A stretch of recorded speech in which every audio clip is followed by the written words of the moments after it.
गणनायकाय गणदैवताय गणाध्यक्षाय धीमहि गुणशरीराय गुणमण्डिताय गुणेशानाय धीमहि गुणातीताय गुणाधीशाय गुणप्रविष्टाय धीमहि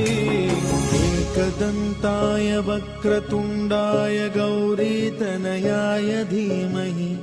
गजेशानाय भालचन्द्राय श्रीगणेशाय धीमहि